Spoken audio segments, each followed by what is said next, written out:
Ratchet & Clank Rift Apart is a fantastic PS5 exclusive showpiece for the console's power, and a delightful adventure in its own right.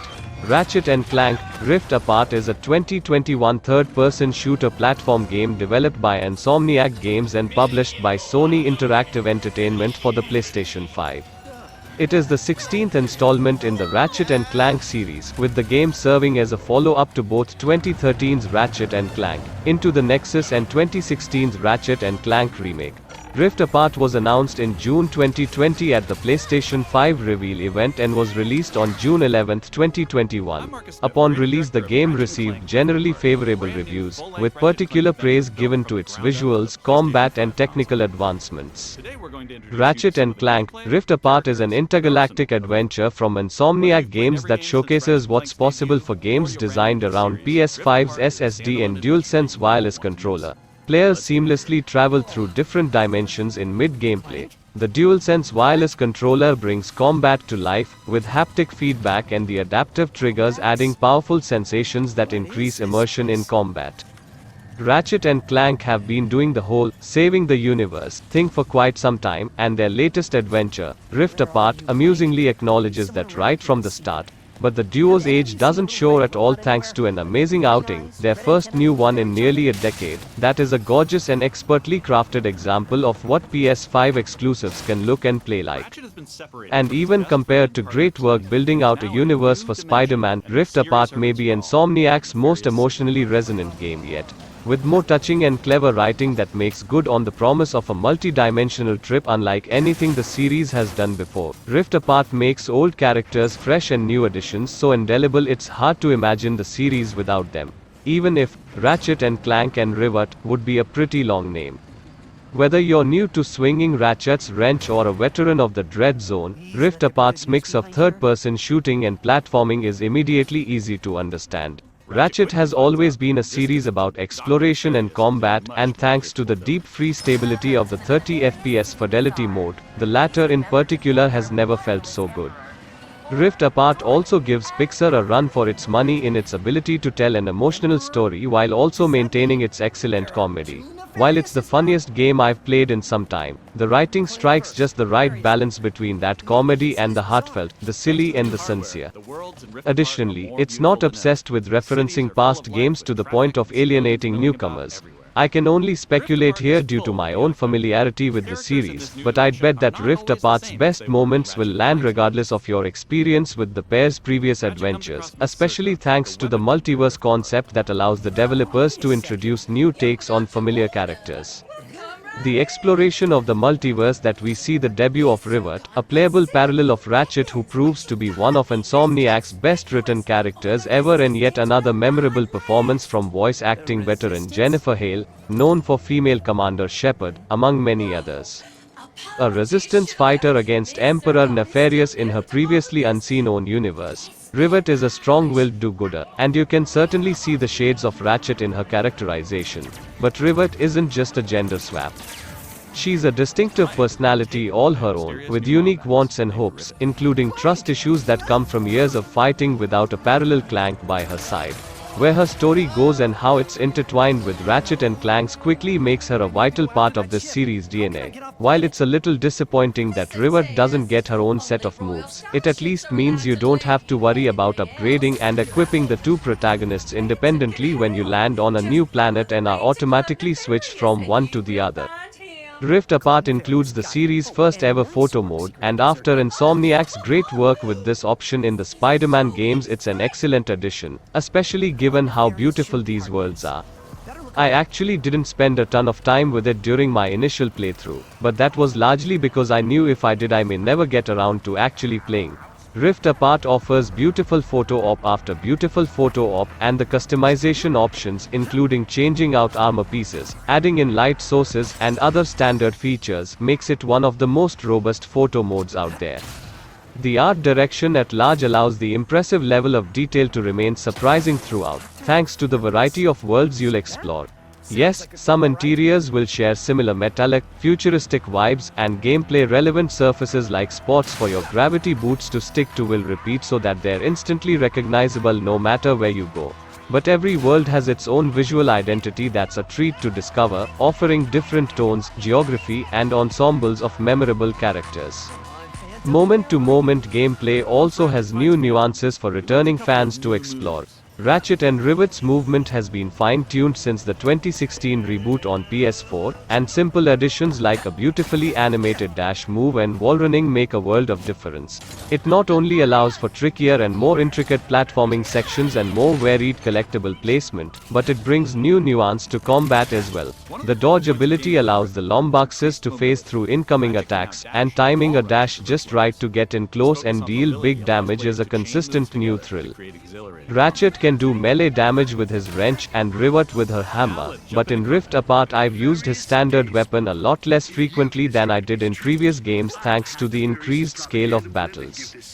In Rift Apart, you need to be more clever with your use of the array of wacky weaponry, and the rifts scattered throughout come in handy for both battles and scouring the environment for collectibles. They're conveniently placed in most combat arenas to let Ratchet get to higher ground or cross the battlefield, and they saved me more times than I'd care to admit.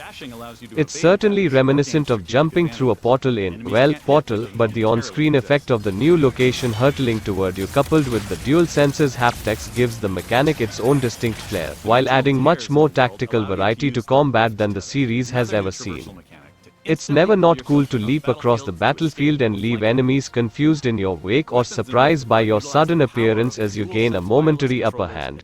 The best uses of them certainly come during big action moments when rifts hurtle you far greater distances, namely, from planet to planet while mid-chase or boss fight. It's especially amusing to come across a later world and realize you saw it for a brief moment while dodging a massive robot's fists.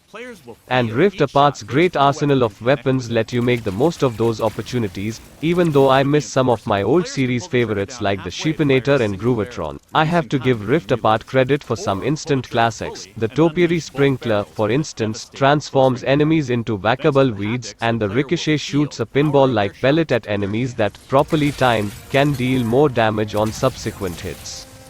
That just scratches the surface of the more than a dozen options, and yet none of them feels redundant or superfluous, because you're facing more enemies at a time than in the previous games, and often different combinations of them. I also found myself switching between weapons more than ever before. Yes, I'd gravitate toward my favorites, like the powerful shotgun-like Enforcer, but if you're not taking advantage of crowd control options like Mr. Fungi to fend off waves of smaller enemies like the returning Robomets, or defensive weapons like the intriguing Void Repulsor to block fire from the reptilian goons 4 less and their constant barrage of blaster rounds, it's easy to be overwhelmed. That's especially true when Emperor Nefarious' massive robotic minions, who shoot various lasers and rapid-fire energy bursts or wield giant mace-like arms, enter the fray. These weapons are, of course, where you'll also get the most use out of the DualSense's haptics. Each weapon's firepower, from the wild booms of the Enforcer to the short blips of the burst pistol, is mirrored in the controller's advanced rumble.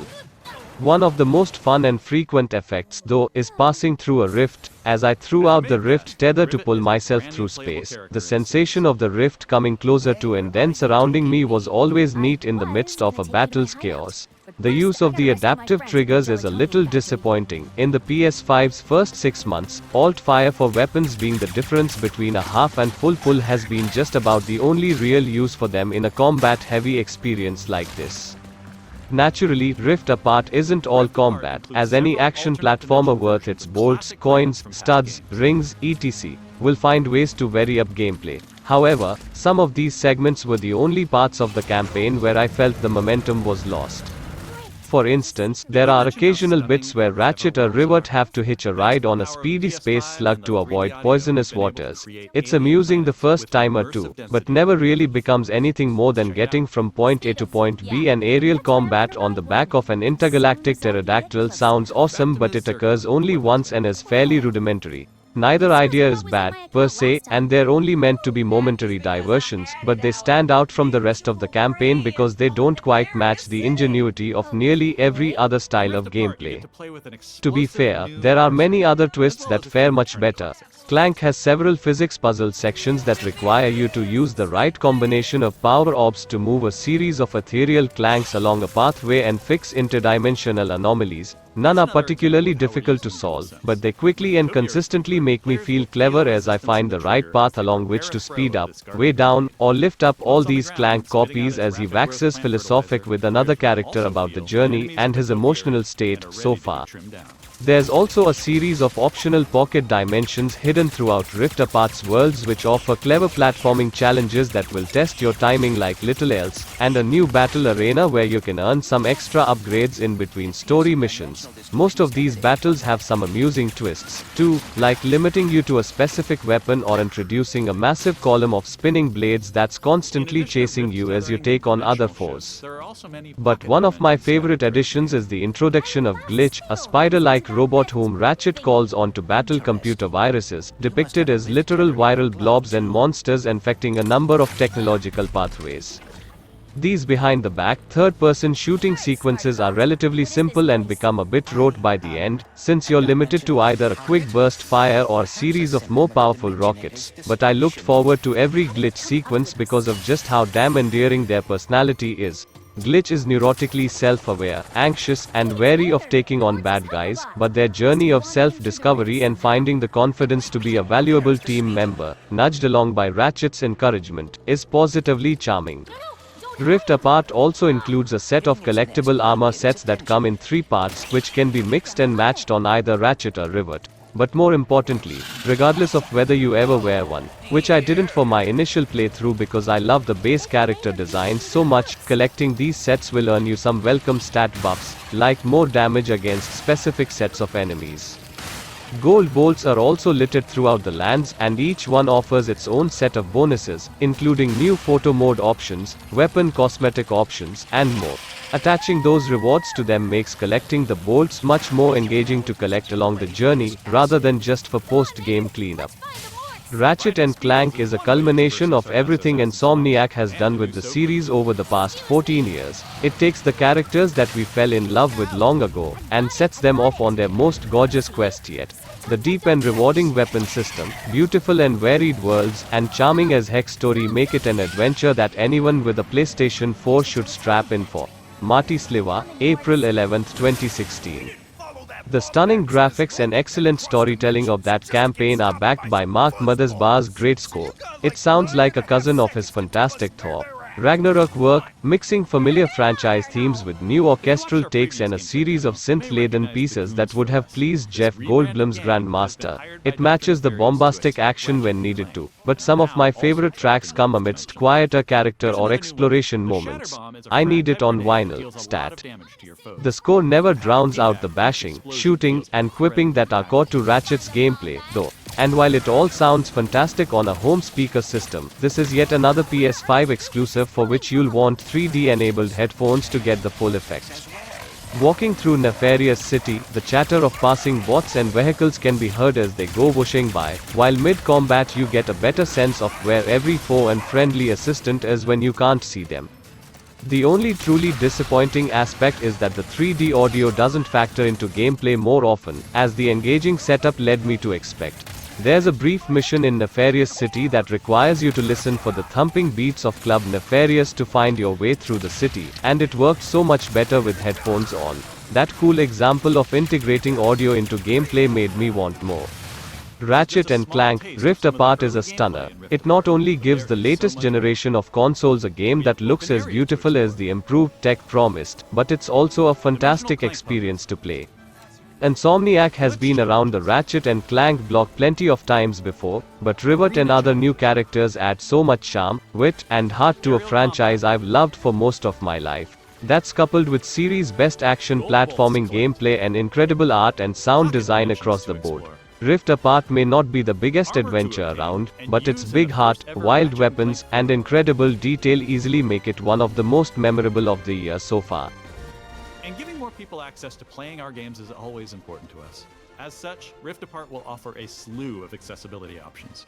We'll reveal more about this soon. Experience Rift Apart's new planets, weapons, intense high-action combat, and near-instant load times, all with some of the best visuals we've ever created. How about that, huh? Resistance! These rifts are getting out of hand. On behalf